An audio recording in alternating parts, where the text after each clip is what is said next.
What's going on, guys? It's Nick here, back with another video. It's Sunday, so time for another optimal underdog draft strategy video. This week we have the Octopus Strategy, and it is definitely a risky one, definitely has a lower advancement rate than average. But as we will discuss, if you're able to implement it correctly and maybe even get lucky with a little bit of value along the way, then you'll have a very unique build in the playoff weeks, and you're going to set yourself up much better than a lot of other teams to take home that $3 million top prize. So sit back, hit the like button, and let's talk about the Octopus Strategy. So simplistically, it's a 1-8-8-1 build. That is 1 quarterback, 8 running backs, 8 wide receivers, 1 tight end. And a side note on that, there are no upper limits to what you can do on Underdog, meaning if you really wanted to draft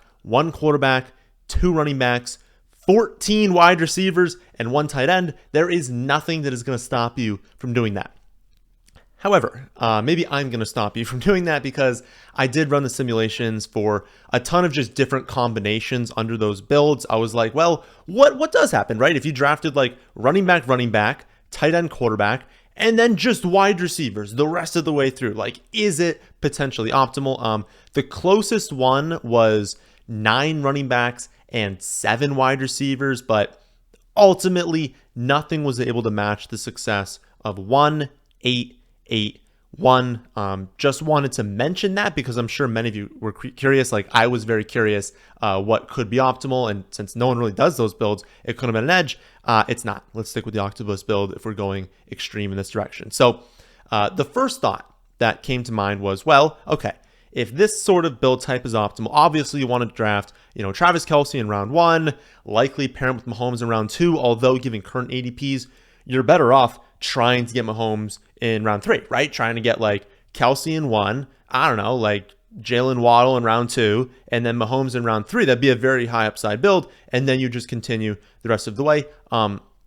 I don't want to discourage anyone from doing that because at the end of the day, we're just working off like percentages here. And while I'm going to talk about how that's not the way to go, given like the math behind it, because you're seeding like a lot of points. That's not to say that Travis Kelce couldn't have a season where he has 18 touchdowns, right? And then it's like, well, okay, in this build, in this season where he has 18 touchdowns and maybe Mahomes throws for like 5,500 yards and 50 touchdowns, like something like that. Well, now maybe it would have worked. So I don't want to discourage anyone if you really want to test that out. But here's why I wouldn't recommend doing it. Number one, anyone else who implements this strategy on their own, even if they like didn't see this video, they're like, oh, this is a cool build type, I'm going to do this, because I have seen people kind of discuss this in theory. If they're going to do that, like that's the most likely one they're going to go with, right? They're going to start with Kelce and be like, well, that's it. I'm going to stick with just him. They'll get Mahomes and be like, okay, why don't I try this out, right? So you're less likely to be like super unique in the playoff weeks doing that. But most importantly, it's because they just didn't grade out very well. You're giving up about 20 points across the entire season doing like a tight end in the first round under this build compared to the 2 builds that I'm going to show you that I was able to draft. And you're giving up about 40 points over the whole season compared to the best version of this build type that I was unfortunately not able to draft, but I'm going to show you an example team of just like given ADPs what you could do. I did 8 drafts to try and get all 3 variations that we're going to go over today. Sadly, again, the one I like the most optimal one, I wasn't able to complete. It's not to say it's impossible. It's very possible to do it. I just gave myself 8 drafts. I can only do so many. I only got the 2 that I will show you.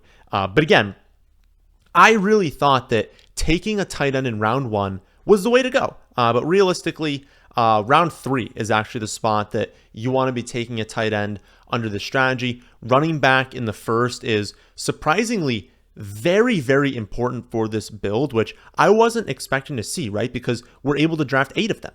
So why do you need a running back in round 1? If we're getting 8, we're probably going to hit on a few of those. My guess is that, you are losing points, at tight end and at quarterback because you're not gaining those spiked weeks, right? Like even these great quarterbacks are going to have down weeks when you have 2 quarterbacks to go with. Well, if, Hurts has only 15 points, maybe your other quarterback got 20. So you're not getting that benefit. You're taking a 0, right? And the bye weeks in those. So I think because of that, you really need to be like just crushing it at the running back position. And in order to do that, you most likely still need that first round running back for them to hit their ceiling. And for running back two, really to be cycling 7 of them through only one spot. Well, now every single week, you're going to have really, really strong production at running back. So that's like my thought process as to why. But again, I tested out a ton of different types under this build, and all of the top ones had running back in round 1. So that's long enough on the like theory behind it. Let's see what the builds look like. I'm going to show on the screen now what the 3 ideal build types look like. As you can see, and as you can imagine, if you cannot see in the podcast, you still need to be taking tight end and quarterback early, right? Like you obviously need to hit on a league winner at both positions, and the early rounds are simply the easiest times to do that. You're also drafting 8 running backs and 8 wide receivers. So even though you definitely need them early, as you can see, you can also afford to not go all in the first few rounds. Like you have 8 of each. You don't need to do those 8, in the first 16 rounds and then take tight end, quarterback in the last 2. Like obviously you know that, but like think about that, just in general in your head. You only have one of these 2 positions at quarterback and tight end. You're going to want to take them early. As I said before, running back in round 1, very important for this strategy. But what I love is that you have 3 different options in round 2. So in many strategies, it's like you have to start off with this and then this and then this. And it kind of locks you into the box of like, oh, I have to take this. I have to take this. And you're not going to get great value. If you really wanted to use this build in the draft, well, all you have to do is start off with a running back, which isn't like too hard to do. There's usually options in round 1 to do that. You're most likely going to get one of McCaffrey, Eckler, or Bijan, right? But you have many of opportunities to do that.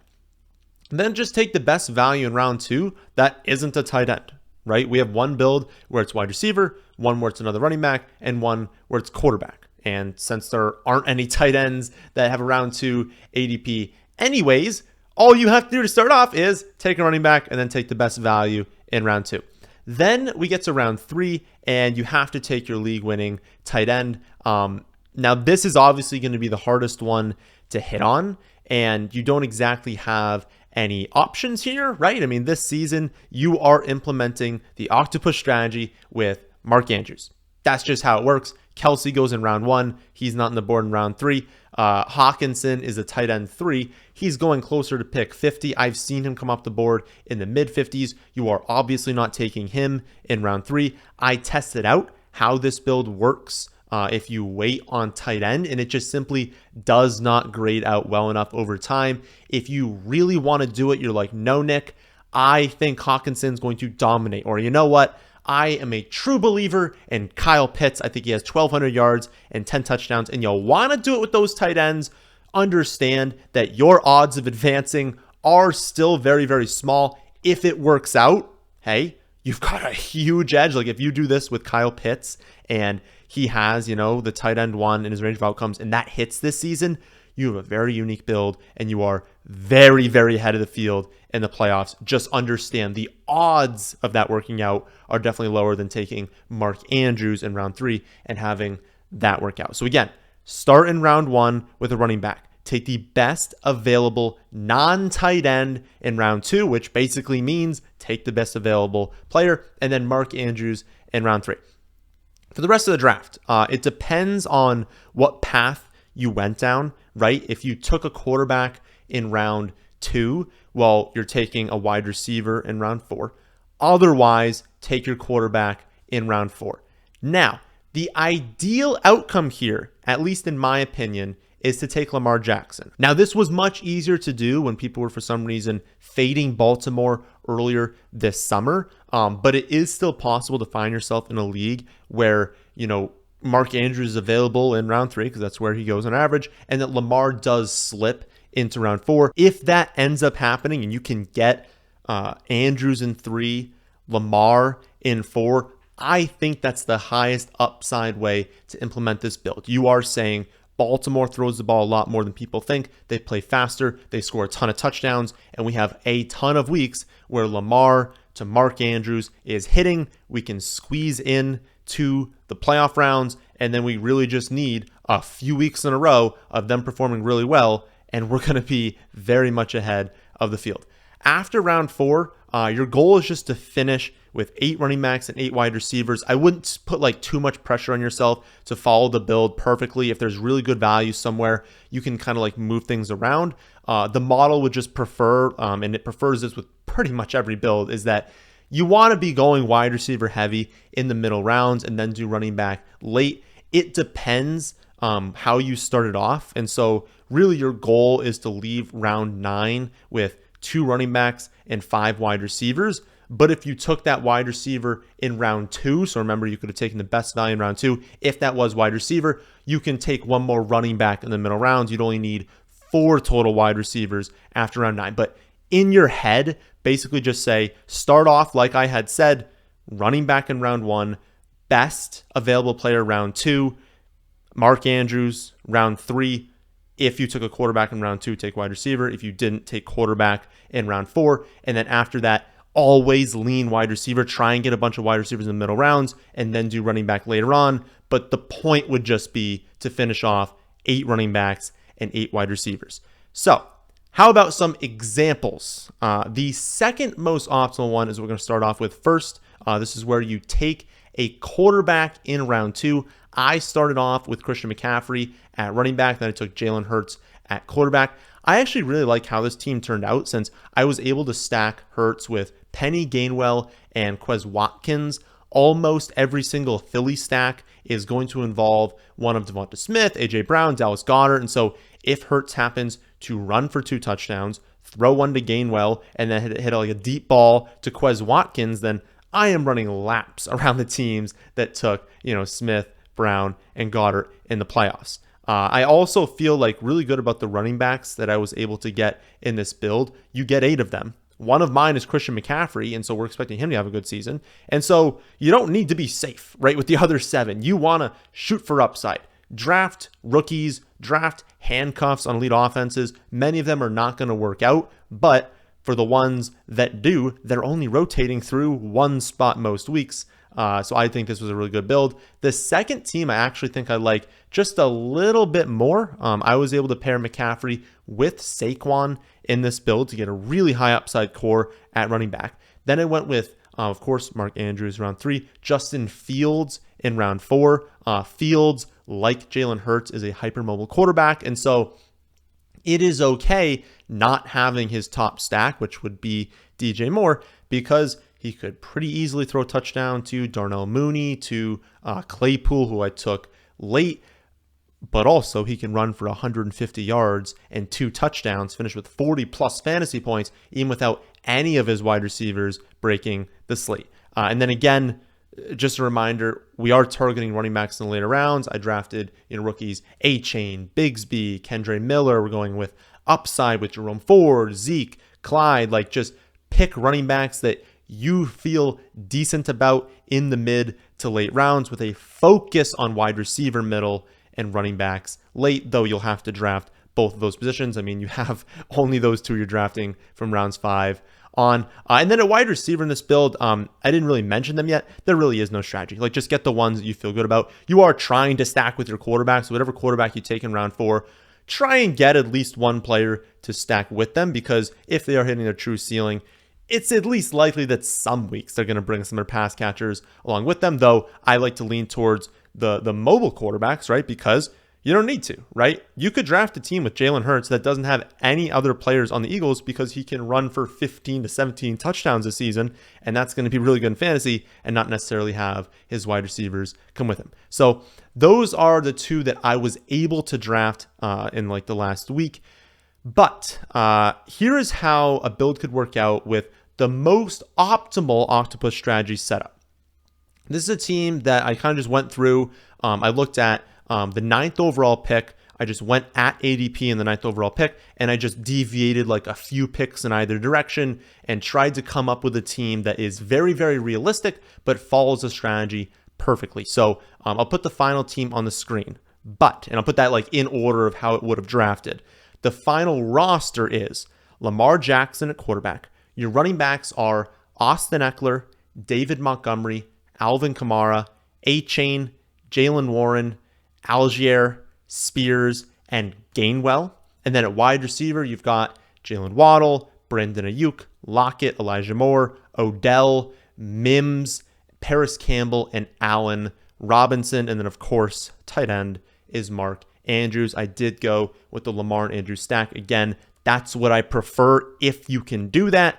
But it is okay to be taking these hyper-mobile quarterbacks because Mark Andrews can still have an awesome season receiving, and you could still have Justin Fields run for 1,500 yards, a ton of touchdowns, and really produce in fantasy. That's just like a bet you can make on your own. Again, this setup actually grades out. If you look at the optimal one, so the one I just went over, that setup, if you draft rounds like that, is very close to the 3 strategies that we've already gone over. It does rank 4th on the list, but it is barely behind Hero RB, the Brady method that we discussed last week. And I know it's going to feel very odd leaving your draft with only 1 quarterback and 1 tight end. And yes, again, I know this means you're taking a 0 at those positions for at least 1 week. And you have to realize that if like you did this with Lamar and he misses a month, you are not going to advance. Like that's just how it's going to work. But here's why that is fine in my eyes. Again, number 1, that's being accounted for in the simulation. Sometimes in the simulations, you draft a quarterback that gets hurt. It knows that there are bye weeks, right? And so if the points are still there, they're being made up for in the simulations. Number 2, many teams in the league are going to be taking like very low scores at the tight end position. Like if you look back at like last season and kind of scroll through, there are so many weeks where a lot of teams are taking 1, 3, 5, 7 points at tight end. Like tight end is not a high scoring position. So don't be like, oh, I'm going to take a 0 1 week. It's like, yeah, honestly, so are a lot of other people that drafted 3 tight ends. Like that's just how it's going to work. Tight ends don't score many points. And so I really wouldn't worry about that too much. But the biggest reason is that like we're not trying to get first place by 100 points. You're unlikely to be by far the highest scoring team using this method. But our goal is to sneak into second place, to do good enough in the other areas of the draft to get into second place, to advance, and to have an incredibly unique build during the weeks that matter the most. Because if you advance, then you really only need that quarterback and tight end to have some spike weeks at the right time, and you're going to be in a much better position than your opponents, right? If Lamar Jackson and Mark Andrews go off, well, now you're going up against teams that drafted 2 or 3 quarterbacks, 2, 3, sometimes 4 tight ends. They don't have as many options at running back and wide receiver as you do. You've got 8 running backs and 8 wide receivers. So if the winning stack is Lamar to Andrews, or even if like Fields drops 40 and doesn't really bring anyone with him and Andrews drops 30, you have that, and you've got 16 other players that are all going for a few spots on your roster. And so it's a unique build, and it gives you that edge if everything goes right. So if you want to give the strategy a go, you want to join the largest fantasy football tournament ever, sign up for Underdog today using promo code FFA. You will get my Underdog rankings for free, my strategy articles for free, access to my strategy app for free, along with seeing your initial deposit doubled up to $100. It is the best deal you will find in the industry, and you will have an absolute blast drafting unique teams all summer long that require no management in season. It's all the fun of drafting without the need to set 100 lineups and make a million waiver moves over the season. So that'll do it for this one. Hope you all did enjoy. If you did, how about hitting the like button and how about subscribing to the channel if you're new here? Thanks for watching.